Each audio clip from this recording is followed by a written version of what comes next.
谁说玩京都要花大钱？今天要告诉你经济实惠的方式，住精致旅馆，尝遍日本美食，手把手带你逛京都车站，绝对不迷路。搭配交通一日券，玩遍各大景点。京都车站最精华的旅游攻略，通通都在这集，记得看到最后哦。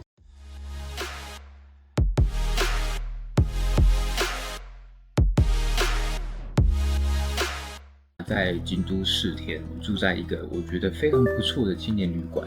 为什么呢？因为第一个，它离京都车站非常近，步行大概不超过5分钟吧，就可以走到这个青年旅馆。第二，我觉得它整体的环境营造是非常非常的舒适的。虽然大家可能觉得房间很小，但是你仔细看它大厅呢，它大厅有非常多很贴心的一些设备，例如像说它有手冲的咖啡，然后还有烤箱、微波炉，以及还有一些花茶等等。你今天可能如果你时间上没有这么赶的话，你可以在房间把行李放下之后，你就可以来到大厅这边喝杯咖啡，然后让你的心情沉淀下来，享受一下这边的气氛。然后晚上的时候，跟薛仁就会在这边按着煮我们的晚餐，然后享受一下它当下的氛围，因为它有时候也会放一些音乐。重点是它的 CP 值真的超高的，一晚我们2个住1000块台币2个人哦，然后能住到这样的品质，对我来说已经超乎我心里的预期很多了。现在来开箱大家最关心的房间，一进来就是一张床，旁边有洗水槽，有牙膏、牙刷、杯子以及洗手洗面乳、吹风机、浴巾和睡衣。下面有冰箱，在床的下方可以放置行李箱。旁边有一台电视，每层楼都配有公共厕所。在1楼有洗衣机和烘衣机，而且都是免费的，超佛心。可以借用的备品也很齐全。虽然是公共浴室，不过里面也有隔间的私人淋浴间。从旅馆步行约8分钟可以抵达购物中心，在1楼有一间超市可以购买食材。如果来日本吃东西想要省钱的话，就是可以来超市。哦，来了，看这边有没有特价的便当，那种有贴红色的就是有特价的。就越晚的时候，它特价的折数会越来越多。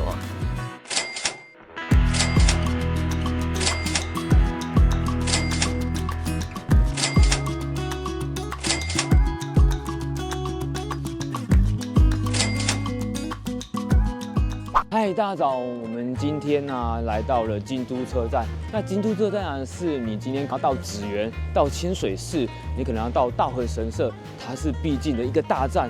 所以今天我们小夫妻会以中央口作为一个 base， 然后跟大家介绍一下，从这中央口周边有什么地方你可以去造访的。首先从 JR 中央口出站后，就会看到著名的地标京都塔。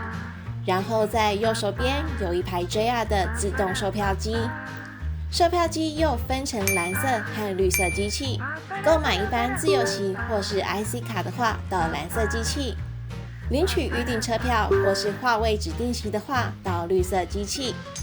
旁边也有人工窗口的服务，比较要注意的是，人工窗口的营业时间是早上6点半到晚上9点。绿色机器是早上5点半到晚上11点。如果你是搭超级早或是超级晚的班车，记得要提前先取票哦。继续从中央口直直走出来，会看到一整区的巴士站牌，京都热门的景点都可以搭巴士抵达哦。那搭乘的方式，首先确认你要前往的景点。如果要前往清水寺，站牌的位置在 D2。搭乘巴士号码86、206都可以抵达。巴士号码的橘色和蓝色代表固定票价，成人票价是日币230块，儿童是120块日币。橘色为环绕市中心的行驶路线，白色则是按里程收费。在巴士上方的电子看板会显示行驶路线、目的地、巴士号码，并且用6种路线颜色标示主要通行的南北方向道路。搭车的时候，从后门上车，前门下车收费。巴士的付款方式为现金、1日票、IC 卡，无法使用信用卡、金融卡或是 JR Pass 哦。现金需要以硬币来支付，如果没有硬币的话，在车上可以投入1000元纸钞，或是500块、100块、50块来兑换。如果是里程收费的巴士，也就是白色的巴士号码，上车时每个人记得要领取1张整理券，下车时将整理券及硬币投入车资箱。使用1日券票卡的时候，第一次搭车时，请将卡片投入车资箱的插卡，卡片背面会印上日期。之后搭车的时候，只需要向司机出示背面的日期，就可以顺利上下车咯。里程收费的巴士，请在上车时将卡片投入卡片读取机。使用 IC 卡的话很方便，将 IC 卡靠近感应扣款的地方就可以了。下车的时候记得要先按铃，然后等巴士到站，车子停稳的时候再站起来下车，不用急急忙忙赶下车，司机会等你的，请大家放心哦。由于前往清水寺的人潮非常多，大部分的网络教学都是以搭乘86及206号公车为主，所以会比较拥挤。建议可以选择电车和巴士的组合方式前往，使用地下铁巴士1日券，从京都站搭乘地下铁乌丸线搭1站到9条站下车，再从大石桥巴士站搭乘202或207到5条板下车。为了疏解观光人潮，从2024年6月开始新增观光特急巴士 EX100 及 EX101， 可以前往清水寺、奇缘、银阁寺等景点，不过只有假日才有行驶，而且票价是成人500块日币，儿童250块日币，比一般的票价贵了2倍，因此会建议搭配地下铁巴士1日券来使用比较划算哦。地下铁巴士1日券的价格为成人1100，儿童550块日币。购买地点在 JR 中央口出站后，右手边有一栋巴士服务中心，或是在站牌旁边的自动贩售机也可以购买到。在D2的这一条直直的公车道上面啊，你走到底这边还有一台可以买巴士券的地方，像是你要买地下铁巴士1日券的话，这边也可以买啊。这是大人的1100，然后小朋友的是550日币。除了巴士以外，比较远的景点，比如蓝山、宇治，推荐搭乘 JR 前往，可以比较快抵达哦。跟着我们从京都站2楼的 JR 出发吧。前往蓝山的话，在32或33号月台搭乘嵯峨野线。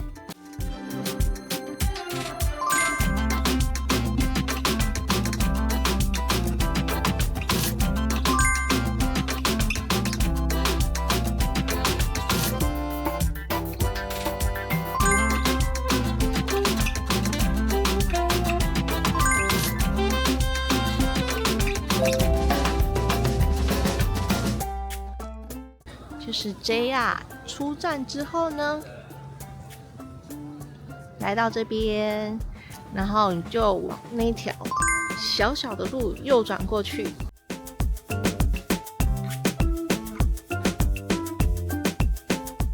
一直走到这边没有路了，左转，就到蓝山大街喽。前往宇治的话，在8到10号月台。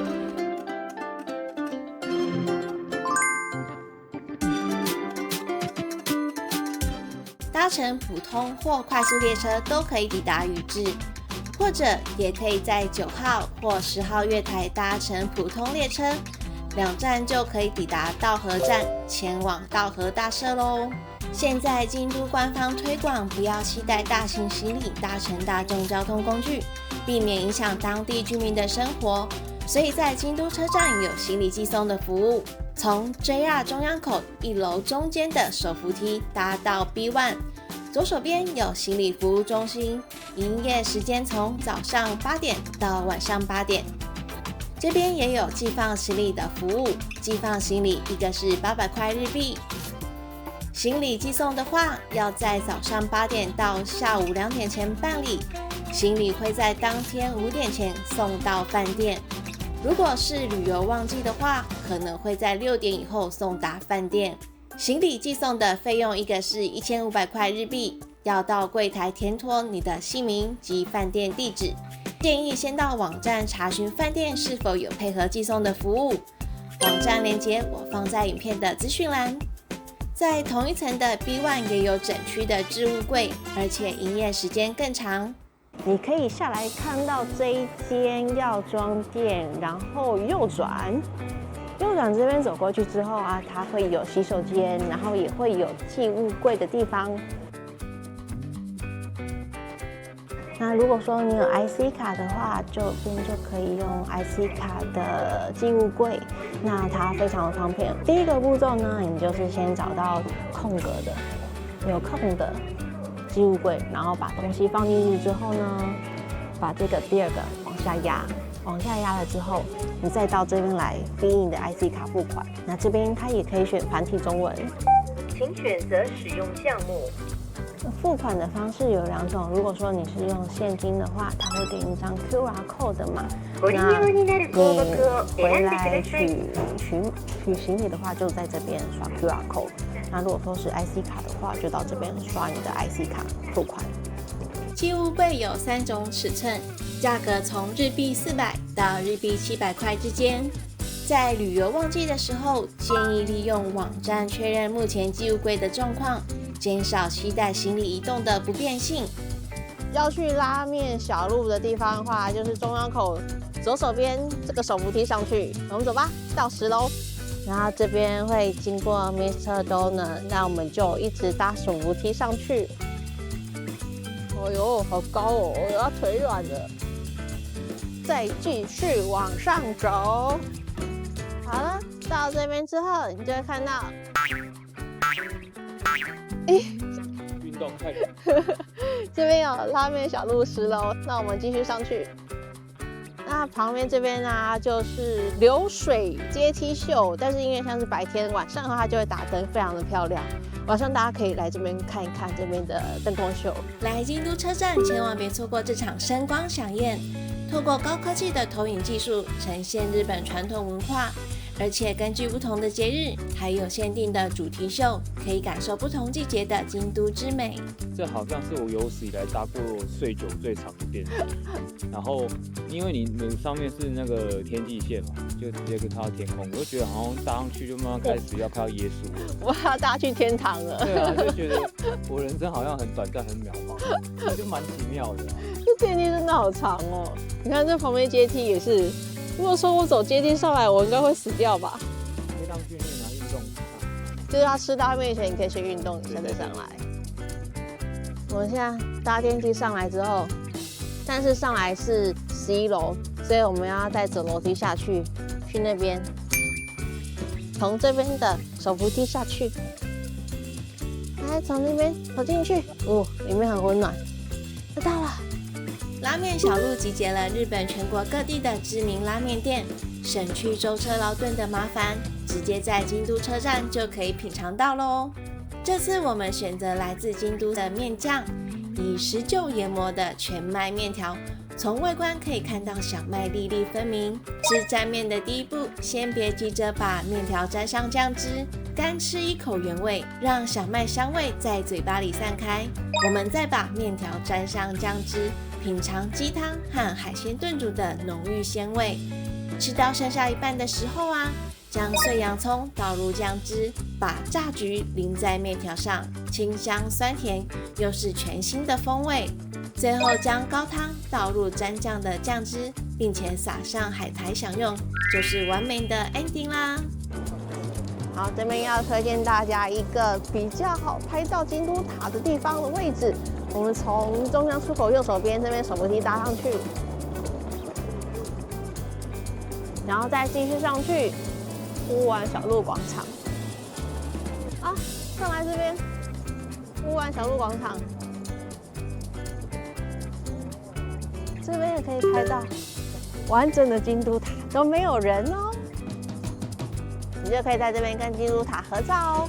前面我们讲的巴士站都是在北边的中央口，是大部分游客会出入的地点。如果你今天要搭乘的是高速巴士、深夜巴士，就要从京都站2楼的南北自由通路前往南边的8条口。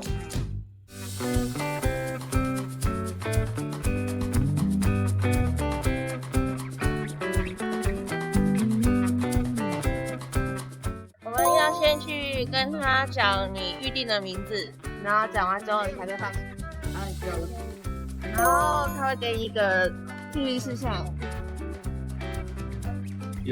有中文跟英文，还有韩文。对，哦，所以他也蛮贴心的，告诉你，如果说你第一次搭深夜巴士的话，他告诉你一些规定。好，那我们现在就把行李拿去寄放了。好，然后这边是有厕所的。好 ，Go。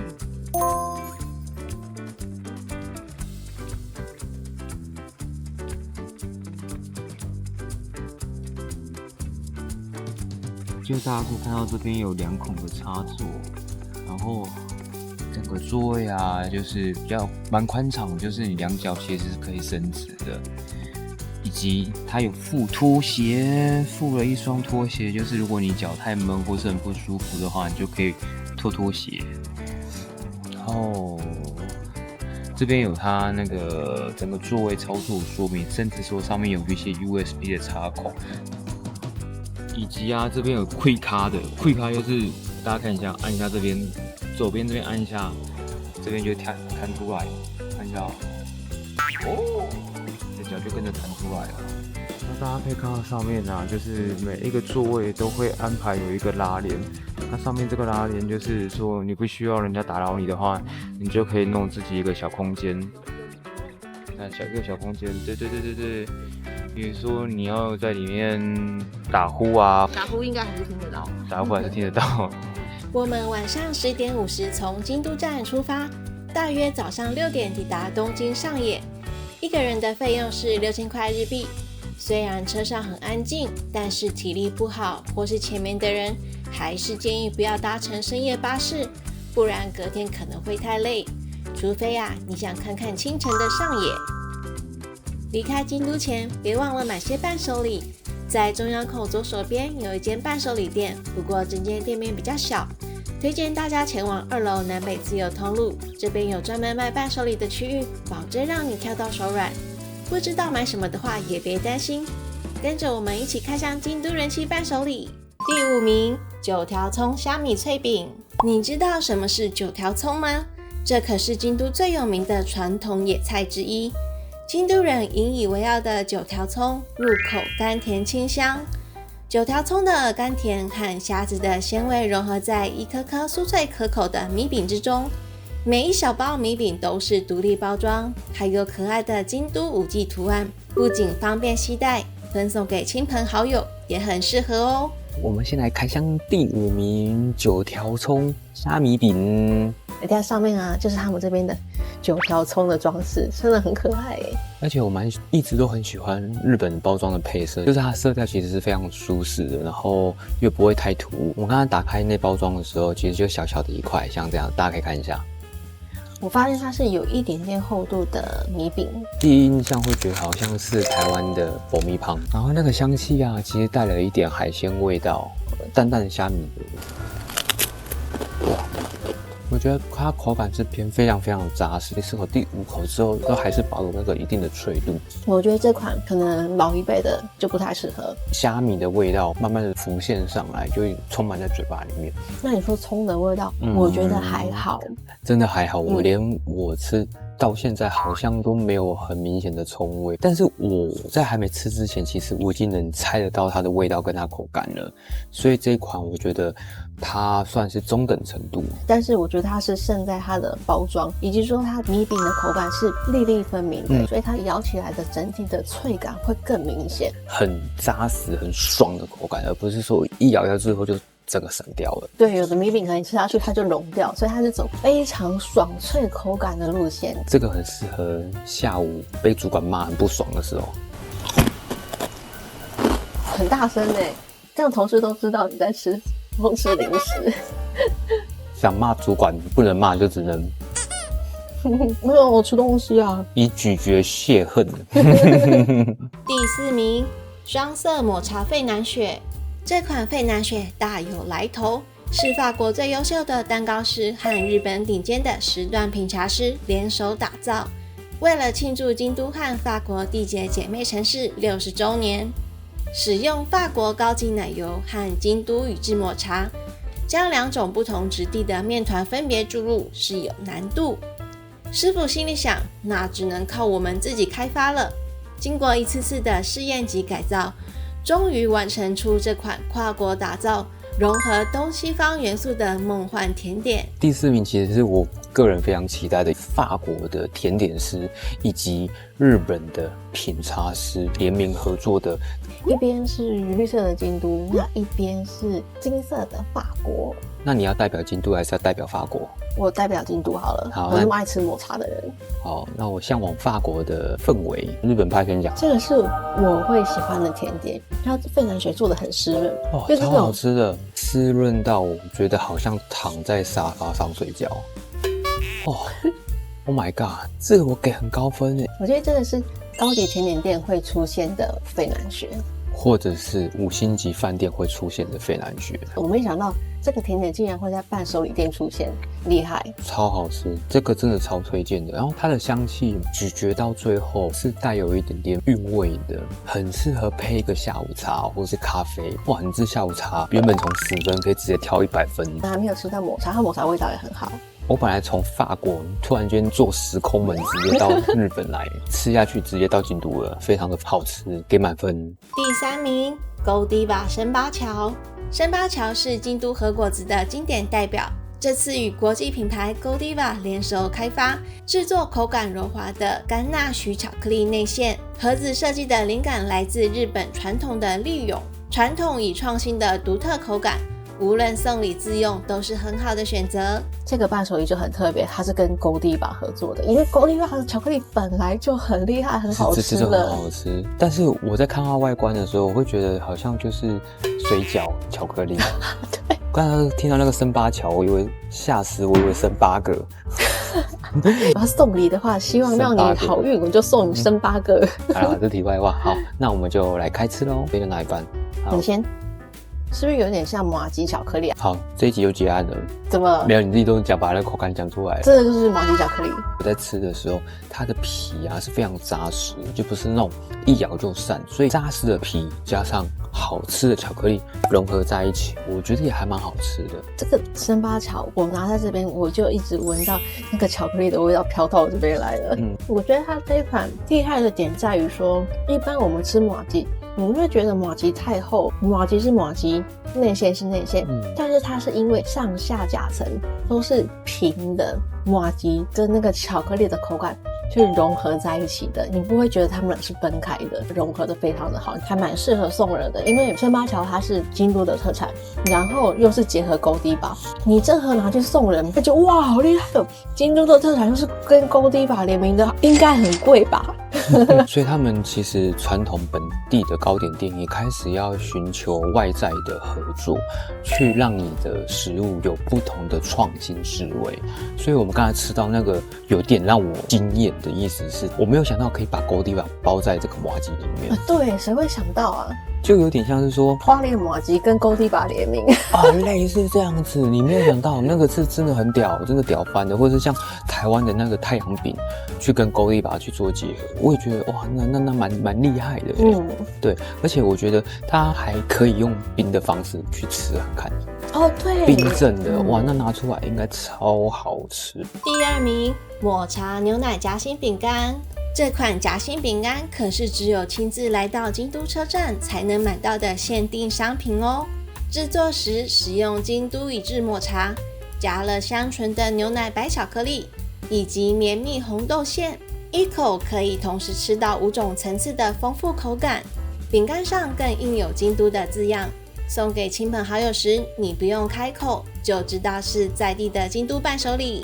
那这一款它比较特别，是它是京都车站限定的，那个是集字的概念，所以它每个饼干上面的图案是不一样的。你要集一个京都，所以你可能要开好几个才会集到。对，好，那我们就先来吃看看咯。还是一人吃一个好了。是什么？有很多宇宙在我什么脑中爆发。这款看起来平淡无奇，可是它有一种说不上来的滋味。我知道原因为什么，因为我会短时间之内我没有办法去分辨它到底是什么味道。它的味道太杂了，太多了，多到让我觉得我今天到底是在吃抹茶，还是在吃奶油，还是在吃饼干？有点像，就像它上面的图案。我在喝抹茶拿铁加红豆，类似，但是有点可惜是，可能那味道好像都过于强烈了。它的白巧克力太突出了，味道已经盖过其他的味道了。所以我会觉得它的甜度是有一点点偏高，然后容易腻的那一种。我跟你讲，它这个真的就很像我买那个抹茶拿铁的即溶包，拿那个粉去泡喝，就是那个味道。我受不了，不行，你知道我说的那个味道吗？我知道，你懂那个味道。对，就是那个。所以这一款我觉得它名不符实。我们小夫妻个人偏好比较没有这么推这一款，而且以抹茶控来说，这款应该也是不会给过的。是打咩。第1名，抹茶年轮蛋糕。这款蛋糕采用日本百年品牌森半宇治抹茶混合煎茶制作而成，再加上京都出产的豆奶加入到海绵蛋糕中。为了追求湿润的口感，尝试了各种小麦粉，最终选择了北海道产口感柔滑的北碎波。蛋糕松软的秘密在于不使用机器，而是由职人亲手揉捏面团，最后为蛋糕表面覆盖一层抹茶糖霜。冷藏后品尝，口感清脆，常温时糖霜会融入蛋糕中，带来入口即化的口感。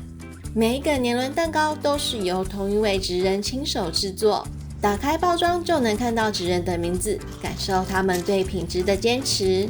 第1名就是抹茶年轮蛋糕，在京都清水寺附近，其实你可以看到它的分店，应该就是一个经典500款，不然它不会列居于京都第1名。像刚好京都这么多小吃美食，它能历久不衰，或者是它能占据榜首，一定有它厉害之处。